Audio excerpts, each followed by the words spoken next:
Avuxeni mulundzi. Apela jambu va vita khalanga. Mthondolofani wa kancilava ololi loko va olola wa tshoveka. O olola hi mbita ya nyama. Va yethe murhanga phanda va yethe. Ala murhanga phanda ala. Makhandi ya nsinya machika hi rhavi. Mudyi wa swipame na mihandzu. Loyi a dyondziseke valungu ku tshama exitulwini. A swi hlamarisi na loko a te na nhumpfu ya mina I nhumpfu ya valungu. President Mayengani wa vulavula n'winyi wa Gaza. Loko mitirho yi nga vulavuli hina hi ta yi vulavurisa. Ndza ku losa khalanga leyi I n'hweti yakho ya ku velekiwa. Ndzi pfumelele ndzi ku phata hi ku tiphina wena poxo ya mafemani na mama yina. Ndzi heleketa mikhenso. Hi khensile vunanga bya ku lebyi ningeniseke va matiko hi xivutiso xa ku a mi lava ndzi mi endlela yini. Yo khalango ndzi nga rivali no vuyisa.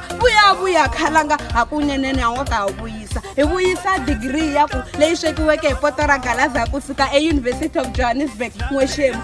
Phela degree yi fana na nandzu a yi boli naswona a yi hi malembe hambi ho yi tlangela siku na siku khalanga twana mina ndzi lombe tindleve ndzi ku hlevela na hina vaseketeri va ku ha karhi ha landzelela mikondzo ya ku leyi kombisa leswaku dyondzo a yi lumi phela dyondzo yi fana na vukati a yi chacheriwi marhongi khalanga tale mbilwini I mantutu vana va tavasi ku hlaya tona I nyimba ku kukumuka ndzi pfumelele ndzi hundzela emahlweni ku titivisa ni nga se hundzisa tin'hweti ta nkaye mina ndzi langutani n'wa rikhotsi wa barule makula nkondzo kandzela ku nga na dyandza ivi ku baleka nhlangasi mukhotsi wa tifutsi wa le nyamatsi wa rivisiwa rivengo na vanhu n'wa byarule n'wa ngeche n'wa nyamatsi n'wa khoto wa ku huma le ka nyimba ya ka ntimeni ikomu beni Mayengani.